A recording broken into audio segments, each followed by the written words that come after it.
The murder of John Hunter, a well-known physicist, was headlined in all of the papers. Another scientist, Hunter's co-worker, was being sought by the police as a prime suspect. I was brought into the case in an unusual way, when a government man asked me to defend the well-hidden suspect, Alan Decker. Well, first, I'd help establish his innocence by surrendering him to the authorities immediately. Well, it isn't that simple, Mr. Maris. Decker works as a research physicist on a top-secret project. But he's much more involved than just that. Coincidentally, with his job, he's on a special, highly secret assignment for the government. But I'm afraid I can't put a label on it for you. Yes, that does complicate his position. Well, let's put it this way. It's extremely urgent that Decker be free of the murder charge. And it's equally important that his connection with the government not be revealed. Not even to the police. Otherwise, his usefulness to the government would be destroyed. See, that's why we chose you, Mr. Maris. We feel that you can clear our man despite these restrictions. Well, I'm highly complimented, but... We've already checked you thoroughly for security, and you came through with flying colors. Now, what do you say, Mr. Maris? Will you take the case? One thing bothers me. I've yet to hear you say that Decker is innocent. Well, so far, there's no substantial evidence to prove it. Now, I can't speak for the government. I can only give you my personal feelings toward Decker. I'm willing to accept his word that he's innocent. Where is Decker now? This card will identify you to him. He's at the Motorist Motel. You understand, Mr. Maris, I'm going to have to be the judge of just what information and how much of it I can give you. Well, it isn't the ordinary attorney-client relationship, but I'll try to accept it. Thank you. Well, I guess I better briefly tell you what happened. I drove down to the hotel Friday night. I was planning to relax over the weekend. I got up early Saturday morning, went down to the beach for a walk. When I returned to my room, I saw Hunter. He was lying on the floor, dead. My suitcase had been searched. The gun that I put in the top drawer of the bureau was lying on the floor next to a pillow, which had apparently been used to muffle the sound of the shot. I don't know why. It was instinctively, I guess. I picked up the gun to see if it were really mine. At which point the maid came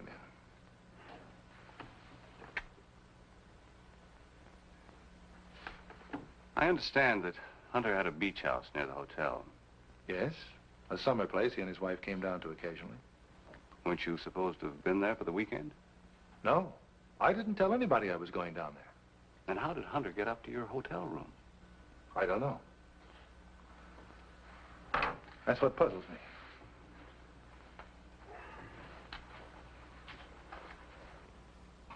You, worked on the same project with Hunter.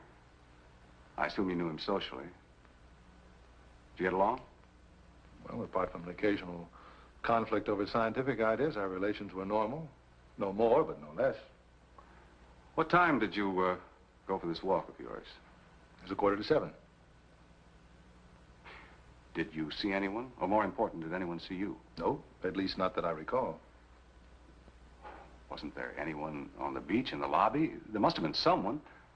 A guest, room clerk. I'm afraid, Mr. Maris, I didn't go through the lobby.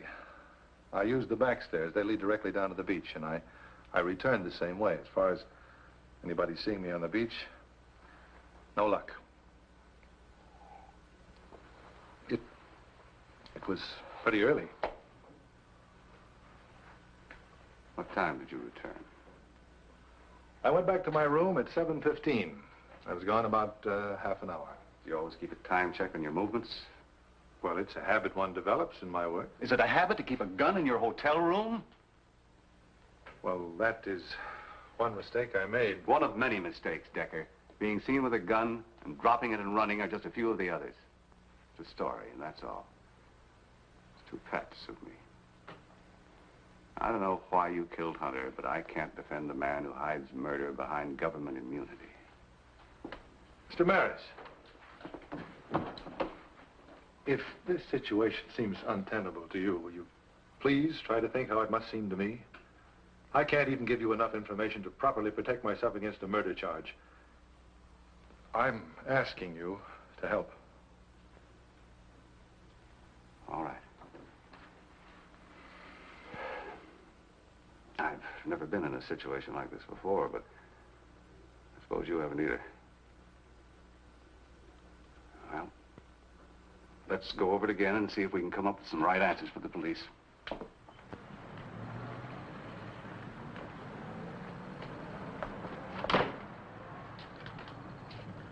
You know, Herb, I don't understand it. My men have combed the entire area for 2 whole days, and you show up with them as if nothing had ever happened. Why you? I guess he feels he can trust me. Yes, well, he's going to need a lot more than your trust. There's too much concrete evidence implicating him. Well, let's say evidence that appears to incriminate him.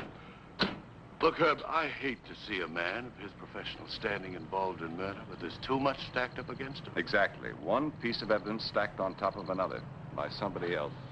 Herb, the gun that killed Hunter was registered in Decker's name. A witness saw Decker holding it, saw him run away. How much more do you need? Motive, Lieutenant. When I find that, I found the real murderer. And I intend to start searching now. John and I drove down here Friday night. We planned to spend the rest of the summer here. He didn't mind driving back from town as long as he knew he could relax at the beach. He loved it so.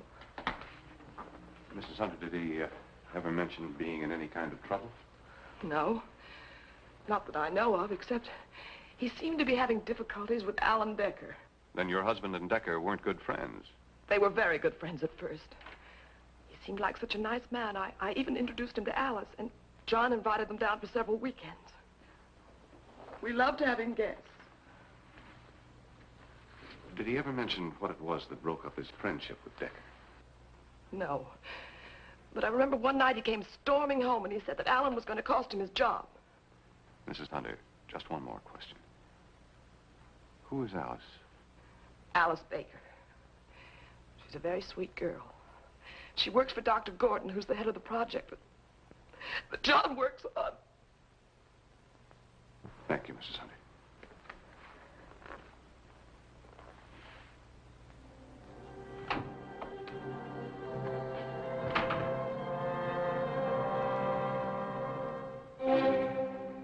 Dr. Gordon, all I need is some little thing. An insignificant word. An incident. You sound like a scientist.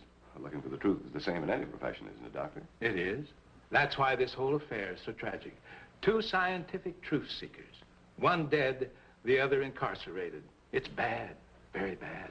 You were in constant contact with both Hunter and Decker. Were you aware of any friction between them? You rub 2 things together, and you have friction, Mr. Maris. A simple, even-toned argument. Do men kill because of this? It happens. Well, I'm sure it wasn't this way between them. What did happen between them? Oh, nothing really important. Hunter was what I consider too sensitive about his work. I always had the feeling that he thought he was working on this problem alone, but he wasn't. He was just a cog. You're saying Hunter was sensitive about Decker? You could say that. He caught Decker going over some of his reports a few times. He complained to me as if this were a department store. And that's all that was wrong between them? They were busy men, Mr. Maris. They had no time for pettiness. If Hunter had problems, it was probably at home. Are you suggesting that Hunter and his wife had serious difficulties? I'm not suggesting anything, really. I don't know anything more. Perhaps my secretary can help you. She's a close friend of the Hunters. In fact, John recommended her to me. She helps me part-time with some unclassified material that I'm putting into book form. I'll send it to you. And now, if you'll excuse me, I've work to do. All right, thank you, Doctor.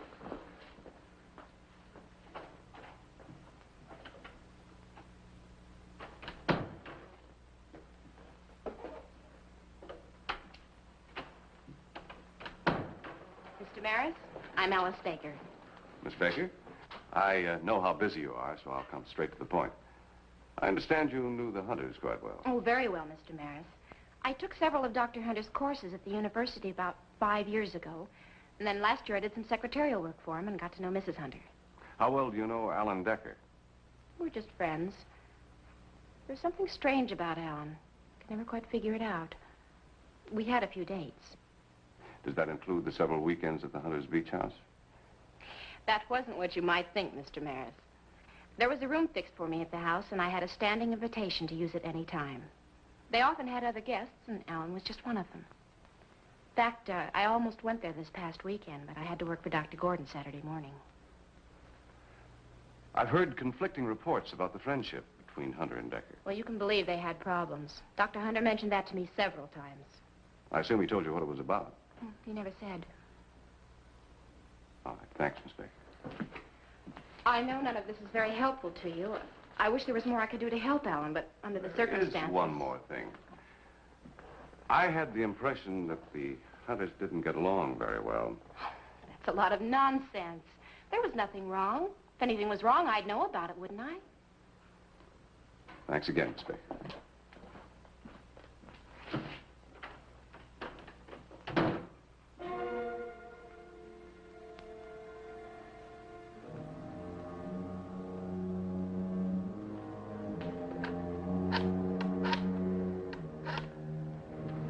The drive to the Hunter Beach House was a memorable one.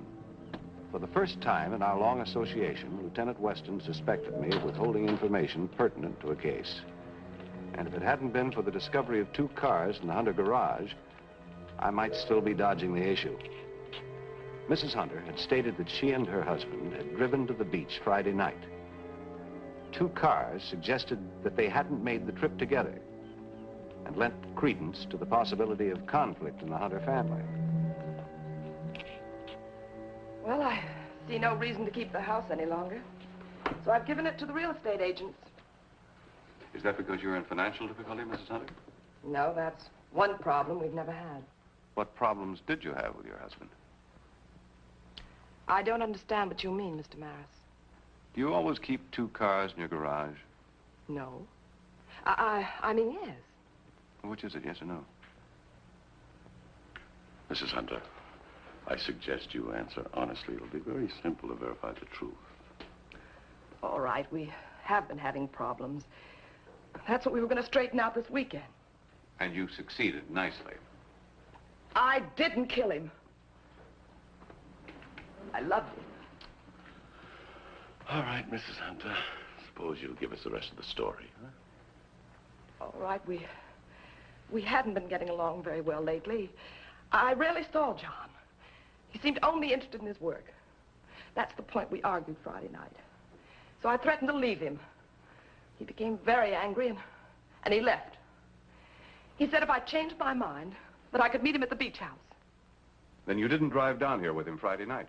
No, I couldn't sleep that night, though, and I felt I was wrong and very selfish. So I drove the car down Saturday morning, hoping he'd forgive me. When I got here, he was gone. He was in Decker's room. How'd you know he was in Decker's room? I didn't know. That's where they found him.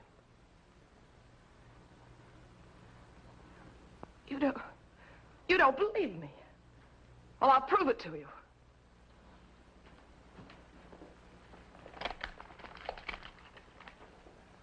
Here. This will show you where and at what time I drove off the turnpike. She's right, John. She left the beach exit on the turnpike at 7:10. Thank you, Miss Hunter. It takes half an hour to get here from there.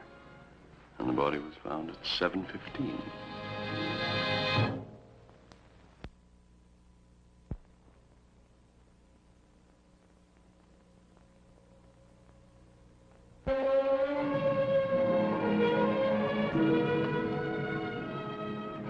According to Alan Decker, no one saw him walking along the beach the morning of the murder.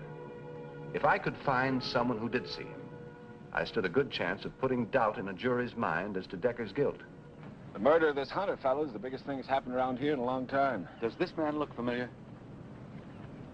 No, I can't say that he does. Who is he? Alan Decker. He's being held as a suspect in the case. Oh, is that so? Take a good look. He was out on the beach that Saturday morning, the same time the murder was committed. I get out here at 6:30 most every morning. There ain't too many people around. They drop by for bait, mostly surf fishing. No, I'd recall if I'd ever seen him. Are you sure? I'd like to help you, but if I ever saw him, I'd tell you.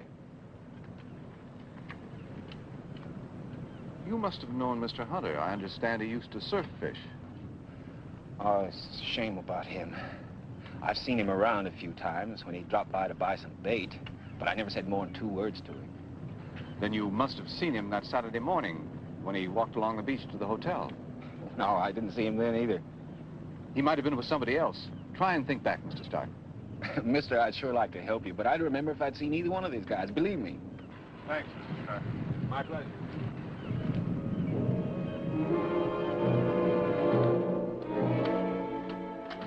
I've had nothing but police all over my hotel for the past 3 days, and I tell you, I'm not going to take much more of it. I understand your feelings, Mr. Switzer. It's more than my feelings that's been hurt. It's business. This thing has chased a whole lot of them away. Well, this is the room that this Decker fella had. Insisted on having it. Do you know why he chose this particular room? No, he just wanted it. He put up a big fuss, and I had to move someone else out of it. Of course, I had to charge him extra. He paid me double. Inconveniencing the guest, you know.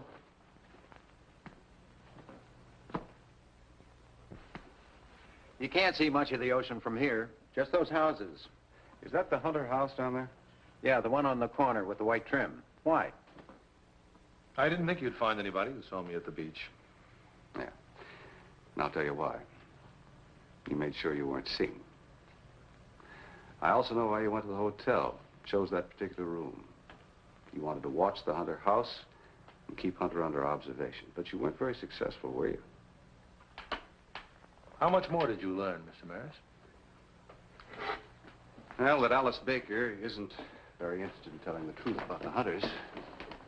She claimed they were happily married. I found out otherwise. It wasn't any secret they were on the verge of a separation. They quarreled constantly. Alice knew that. Why would she deny it? Possibly to keep suspicion on you, away from anyone else. Yes, I agree. But who? Well, you probably know that a lot better than I do, Decker. I do know that Alice has an almost airtight alibi. She worked with Dr. Gordon that Saturday morning. But that doesn't prevent her from knowing a lot more than she's willing to admit. Especially if she's trying to protect somebody. You were right, Herb. My men checked through on the Baker girl and came up with something that doesn't fit into her story. She was enrolled at the university at the same time Hunter taught there, but the records show that she didn't have one class with him. Now, we've been trying to locate Alice Baker, but no luck so far. Thank you. Lieutenant Weston? Yes, I'll hold on. I've located Dr. Gordon. Yes, hello, Doctor. Doctor, I'd like to verify something. Was Alice Baker with you on Saturday morning? Oh, she was. Oh, she didn't come in till 8 o'clock. I see. You wouldn't happen to know where she is right now, Doctor, would you? Good. Well, thank you, sir, very much. Well, Herb, she left word with the doctor she was going to help Mrs. Hunter move from the beach. She didn't come into work today. Come on. Oh, yes, Lieutenant. Alice came down to help me this morning. We'd like to talk to her, Mrs. Hunter. Do you know where she is? Well, I'm sorry. She went to the village store about an hour ago. I needed some heavy twine. Thank you.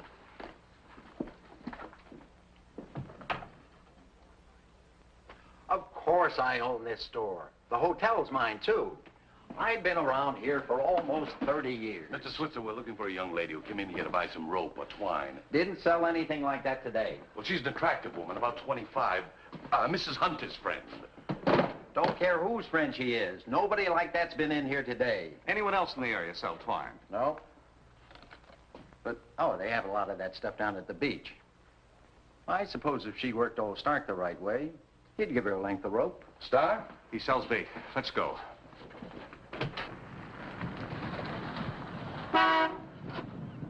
Hey, mister! There's a woman lying on the rocks out at the end of the jetty. She's dead. All right, boy, hop in.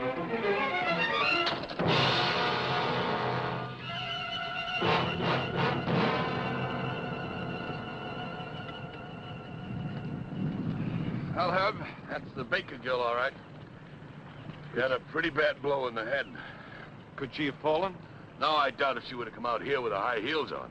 Mister, I heard you talking to my boss the other day, and, I mean, since this has happened, I think I better tell you something. What about? Well, you asked Mr. Stark if he knew that Hunter fellow, the one who got killed?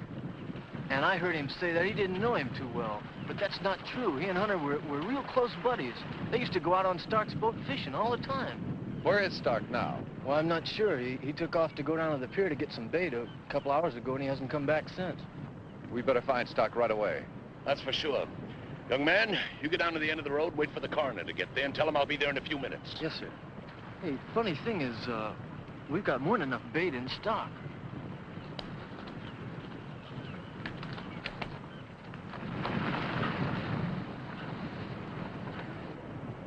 Isn't that Mrs. Hunter's car? Yes, Herb, I believe it is. See Stark around? No? Yeah, he's coming into the pier over there. Herb, let's get behind that building.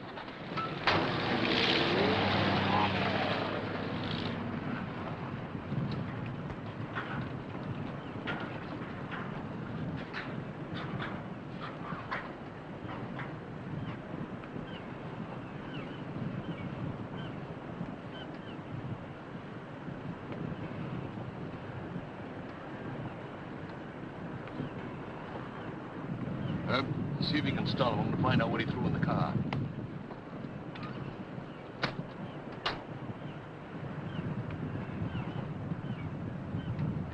Oh, Stark. Oh, how are you, Mr. Maris? What brings you back around here? Well, there's been a little more trouble here. What do you mean? What kind of trouble? The body of a woman involved in the Hunter case was found near the jetty, murdered. Oh, that's terrible. It's getting to be dangerous around here. You know, it'd be possible for a man to take a boat out to the jetty and kill somebody without being seen. What are you talking about? I gotta go. I got work to do. Hold it, Stark. I want to talk to you. Stay away from me. Here's the purse you threw in the car. It belongs to Alice Baker.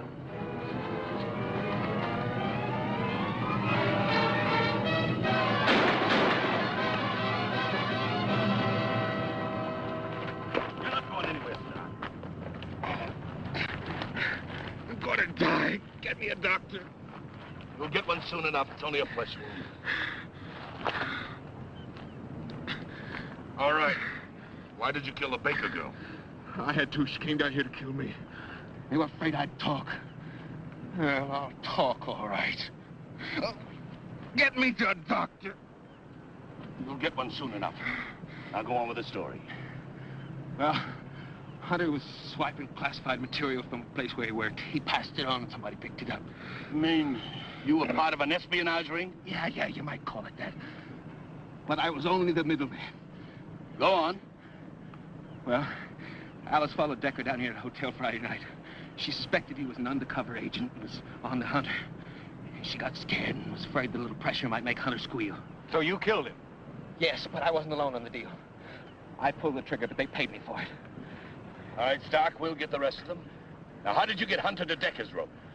I saw Decker on the beach, and I called Hunter and told him to meet me in Decker's room. We'd search him. And you waited for him with Decker's gun? Yeah. Was Decker a government man? I don't know. I never found out. Now, will you get me to a doctor? Right away.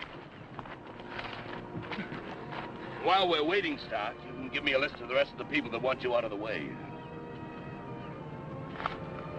Herbert Maris. Did you know about this espionage business?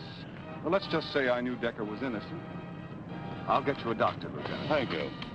You're welcome.